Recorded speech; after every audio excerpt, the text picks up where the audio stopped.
I'm Tim Gordon with your weekly recap. We'll be catching you up on some of the biggest stories of the week. Starting with our top story, a 13-year-old boy in the hospital after being shot several times with no arrests made as of Friday. Portland Police Chief Bob Day says the boy is expected to survive. It happened Wednesday night, just feet away from Roosevelt High School. We spoke with two neighbors on Thursday morning. They didn't want their faces to be shown on camera, but they described what they saw and heard. I heard a lot of small pops that I thought was kind of one of those fireworks that like spins around on the ground. It was probably 7 or 8 that I heard, and very quick succession of that. Officers found the young teen with multiple gunshot wounds. He was given first aid by officers before being transported to the hospital by ambulance. Chief Day saying detectives are following leads, but so far have not made any arrests. Anyone that might know more about what happened is urged to reach out to the Portland Police Bureau. Well, a naked man accused of trying to kidnap a 7-year-old girl along Portland's waterfront faces numerous kidnapping charges. The incident last Saturday is also raising questions about police response times. Turns out 12 people called 911 on 31-year-old Daniel Vassie when he was spotted running naked in Waterfront Park. One person told dispatchers the man tried to punch them in the head, though it wasn't until dispatchers got a call that Vassie tried to grab a young girl that officers responded. And he just grabbed the girl all of a sudden, and the mom had tried pulling her out from his grasp, and she got lifted up and she was hitting him in the head. People came around, were yelling, pushing him. Police tell us they did not respond sooner because they were dealing with other serious calls, including a domestic violence situation and street racing. They say staffing that night was under the minimum level. City Councilor Loretta Smith says she's trying to get council to reopen the budget to reverse some police cuts. We're going to add an addition, and I think it's between $12 to $14 million, and we will restore some of those cuts that the police took in training and recruitment. We must be able to recruit and train, and without those dollars, we can't do that.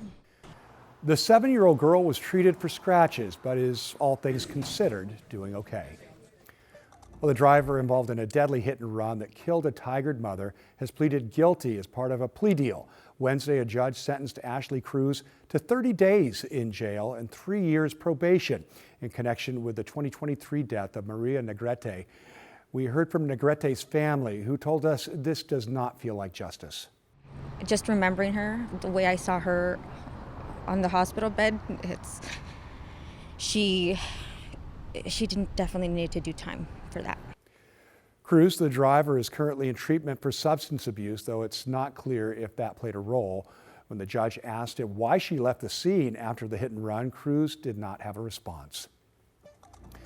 Well, the family of an Oregon man who died in custody at the state hospital last year is now suing the state, claiming severe neglect and abuse. Catherine Cook talked with attorneys about the case, and we want to warn you, some of these details are tough to hear. Sienna Haas lost her brother and her best friend in an inhumane way. Justice, accountability, and prevention. That's what attorneys say Sierra Haas is seeking on behalf of her brother, Kenneth Haas. Haas died in March of last year while in custody at the Oregon State Hospital in Salem. He was 25. His family says he'd been there for 3 years to receive psychiatric care. And they expected and hoped that he was going to get better, or that at least that the state hospital would try.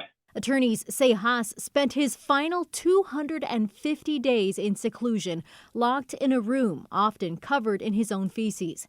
They also say he spent over 500 hours tied to a bed, leading to sepsis and infections. It's egregious. It's as bad as any kind of care you could get. His own psychiatrist described him as having a terminal psychotic illness, which isn't even a medical term. So they just expected him to die, and he did. The lawsuit claims hospital staff knew Haas had a compulsion for drinking from the toilet, yet left his bathroom door unlocked. On the day he died, the suit says Haas drank nearly 90 cups of water, fell, and began convulsing, ultimately dying of water intoxication. And they sat and watched him on the video for over 4 minutes as he was choking, seizing, and vomiting. And then he was pronounced dead an hour later. The lawsuit points to the hospital's history, noting the Oregon Health Authority reported 21 patient deaths in the past 5 years, 9 of them unexpected, with multiple involving patients who'd been placed in seclusion. State health officials tell KGW they don't comment on active litigation. It's not just Ken. This has been going on a long time. It's institutionalized. The hospital has been the subject of outside scrutiny for decades. They've been the subject to audits, and they don't make any changes. They don't do anything right. They don't fix what's broken.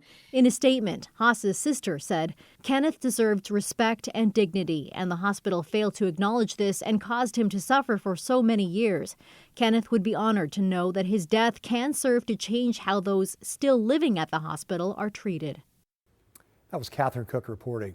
The lawsuit seeks at least $375,000 in damages, but also an overhaul of the state hospital's system. Attorneys are asking a federal judge to appoint a special master to supervise and implement changes at the hospital. Meanwhile, a man faces dozens of charges related to thefts totaling more than $100,000 in losses. Prosecutors say Tajamar Hepburn is the person in the surveillance video grabbing merchandise at multiple stores since 2024. They say he's stolen at least 80 different times across Multnomah County from places like Lululemon, Sephora, and Target. Retailers choosing to leave, right, because of repeat offenses. We're having families that are having to travel further to get groceries or do shopping. And with having that in mind, that is a threat. Hepburn pleaded not guilty. His bail is set at $300,000. Well, neighbors in Portland's Pearl District say they're frustrated with the police response there and a lack of resources in their community. So they're taking matters into their own hands by creating the Pearl Patrol. It's a volunteer outreach effort to help those suffering on the streets. Many in the neighborhood point to the overnight shelter on Northwest Northern Street as a leading cause to the area's crime and homelessness. So up to 10 hours a week, volunteers focus on building relationships with those on the streets and connecting them with services. I think it's a really good idea. We want to be able to walk on the streets and feel safe, and we want to see these people taken care of. So far this month, about 40 people and counting have signed up to volunteer with Pearl Patrol. They say they have connected at least 3 people with housing and medical services. A spokesperson for Mayor Wilson says he's holding off on commenting about that at this time.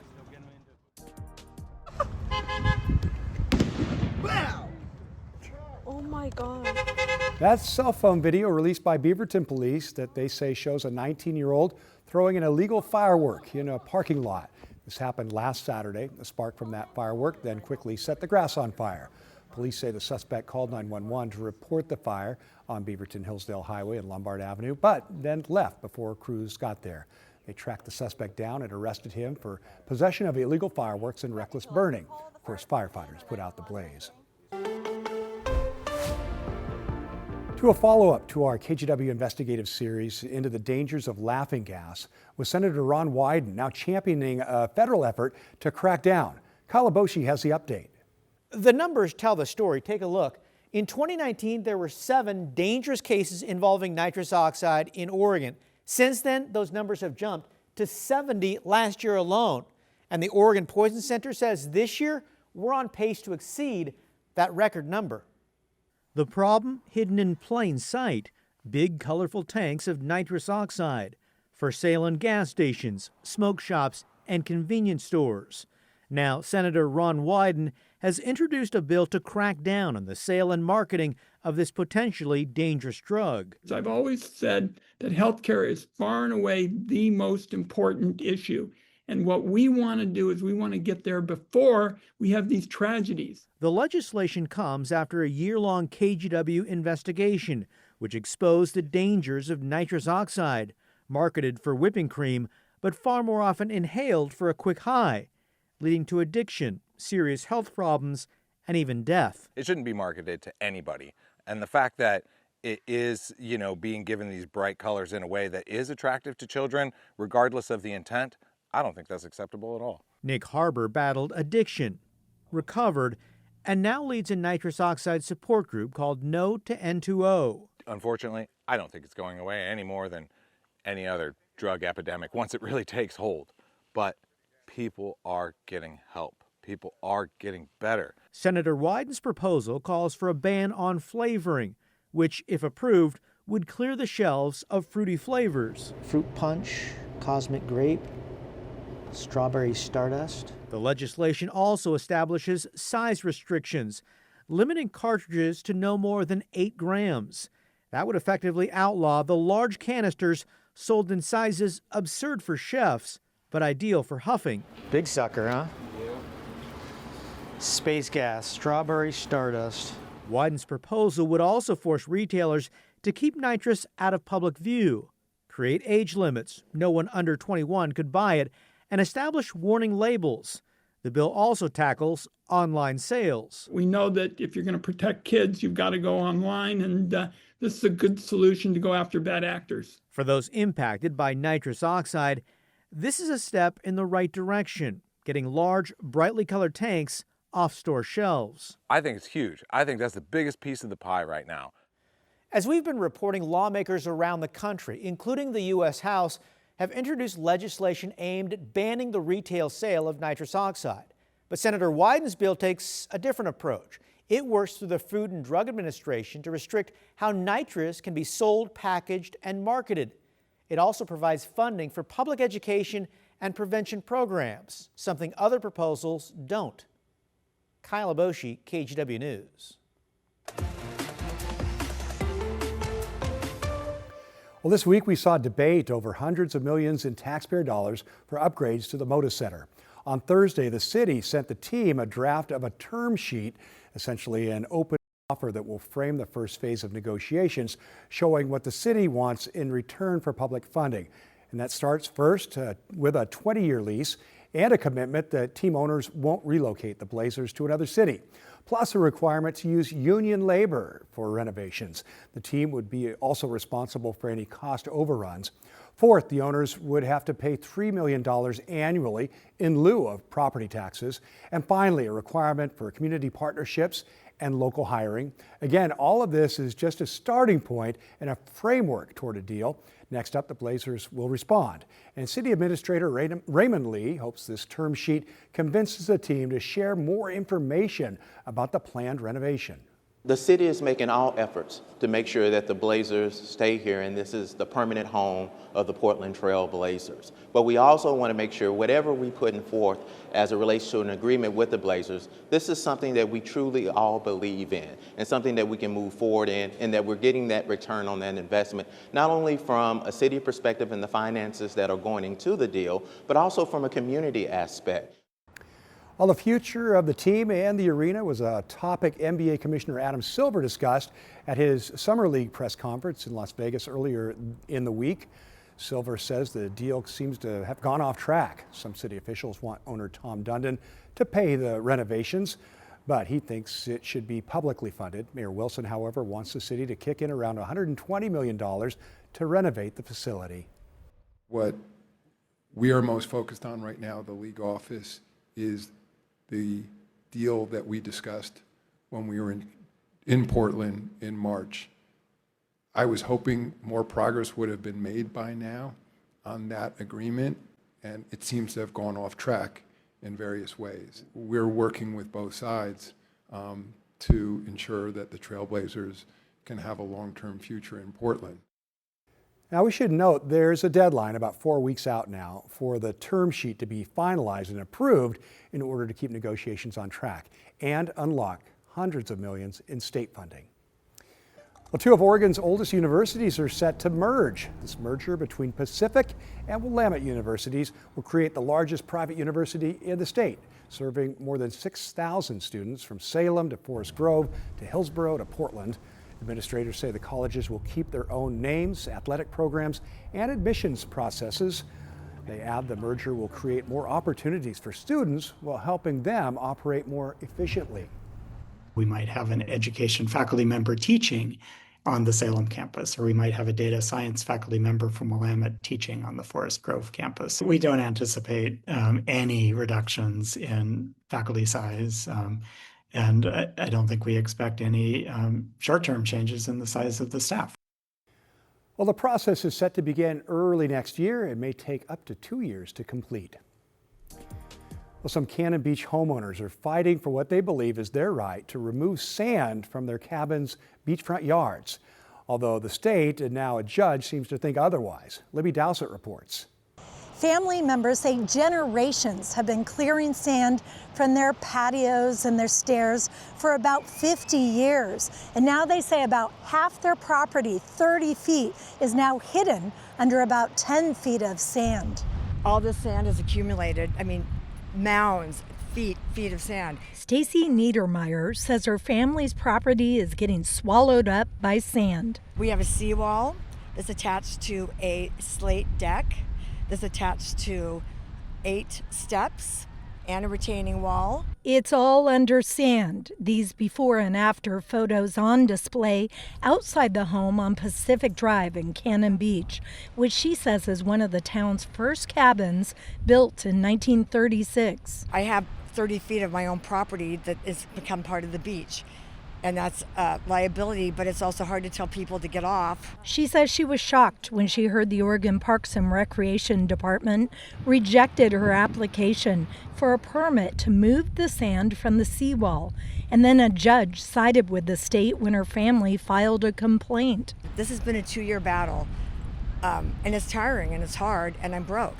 The state says it requires a permit for so-called remedial grading, removing sand that has accumulated, obstructing access or use. According to a state report on the Niedermeyer's permit sent to us by Oregon Parks and Rec, they found the application for an ocean shore alteration permit failed to conform with the Cannon Beach updated city code. But the Niedermeyers say the city extended their grading permit through 2027. The state also stated in its report OPRD cannot find adequate justification for the proposed project to occur on and alter the Ocean Shore State Recreation Area, and as a result cannot determine that this standard is met. Monday, a Parks and Recreation representative failed to expand, saying they cannot comment on pending litigation. I'm going to have to keep battling because I'm not going to let the house get buried. It's getting buried by sand. It's like being buried alive. The family says it also helps keep this access path clear, and they say they will appeal if the state moves forward with a final order rejecting their permit. In Cannon Beach, Libby Dowsett, KGW News. They approached him and they said, "Are you John?" And he said, "Yes." And they said, "John Nelson?" He said, "Yes." And John said, "I've never had anybody so happy to see me in my life." Wow, that's a lifelong friend and hiking partner of the McMinnville man who went missing in the Cascades and survived on his own for days. 68-year-old John Nelson was airlifted out of the Mount Jefferson Wilderness last Friday. His friend Scott Gibson says he invited Nelson on the hike and feels partially responsible for the whole ordeal. He says he let John get a head start because John liked to take a slower pace. Scott figured he'd catch up with him, but he never did. Turned out John got lost, and in search of water, he went off trail. After 3 days, rescuers found him, too weak to walk. Gave him a new perspective on life. I think he's probably going to enjoy places that he can see from the parking lot more and take very short hikes. What an outcome here. Gibson credits the nearly 100 search team members and volunteers with saving his friend's life, and they did. Well, did you catch the lightning early Thursday morning? Boy, we got a bunch of pictures and video like this from people who saw it or heard the thunder. Thanks so much to everyone who sent these in. It was a very active morning. More than 8,000 lightning strikes hit Oregon and Washington over a 24-hour period. 900 or so of those in the Portland metro area alone Thursday morning from 4 to 10:30. The storm started Wednesday night, then tapered off before picking up steam again around 4 o'clock Thursday morning. Looking ahead, here's Rod Hill with the weather. Well, still talking about, in some degree, all the thunderstorms that we had back on Thursday morning. I'm meteorologist Rod Hill. The good news, it's good news because we did have, unfortunately, some fire starts from all that lightning activity. So the good news is that one of the big triggers from that is this low, which Friday is making its way up through British Columbia and will eventually fizzle. And it basically sets a stage for us to have a dry weekend. So that's the good news in terms of fire danger. I always remind you, again, I'm putting this forecast down that's on our stream Friday morning in the 9 o'clock hour. So if you're watching this on Sunday, realize things may have changed because this forecast will be coming up on more than 2 days old at that point. But as of Friday, this is what the large wildfire map looked like. And it's not horrifically bad. There are no super mega fires. There's no 30,000, 40,000, 50,000 acres fire burning anywhere. These are mostly fires that are anywhere from about 3,000 acres or smaller, mostly. So that's good news. We've got one down around Medford that's been a big smoke producer, that Evans Creek fire. You've got a cluster of storms, obviously, here in Central Oregon. And you've only got a few up in Washington. So, I mean, we've seen far worse wildfire maps, I can tell you that. This is Friday's information. No red flag warnings, areas of poor air quality, which are expected to continue for the weekend. So this is the Futurecast smoke model on Saturday, and Saturday at 6 p.m. If you are going to be doing some traveling or you're watching us from various parts of the state, this is where you see the red. That's potentially really smoky overcast conditions near Bend to off to the east. And then you've got that lone bullseye from the Evans Creek fire of bad smoky conditions down around Medford, where at times, I understand, a couple days back, it was really quite bad. The wind flow is from the west. That's why we're just not really seeing any of this here in the Willamette Valley. Here's our Futurecast map Saturday morning, showing some cloudiness up in western Washington, up around Astoria, and maybe some areas of clouds in the valley Saturday morning, but most of that is all expected to clear out. And for the most part, outside of some early clouds, especially along the north coast, this is a sunny weekend forecast for you Saturday and Sunday, which brings me to our 7-day. So Saturday, 84, still pretty comfortable. Sunday afternoon, you'll start to notice things heating up. I mean, we went 67 only on Thursday. 80 was my projection for Friday. And then by Sunday, 88. And then we start a run of 90-degree temperatures on Monday. Could be the longest stretch, 4 days or more, of 90-degree heat that we've seen so far this summer. And there are models that show there's a chance of upper 90s to maybe 100-degree temperatures on Tuesday and Wednesday. So we're still looking at the data to see just how hot next week will be. Hope your weekend is going well. I'm meteorologist Rod Hill. And that is a wrap of your weekly recap. I'm Tim Gordon. Don't forget you can catch up on the latest headlines anytime on KGW.com, your KGW app, or our YouTube channel.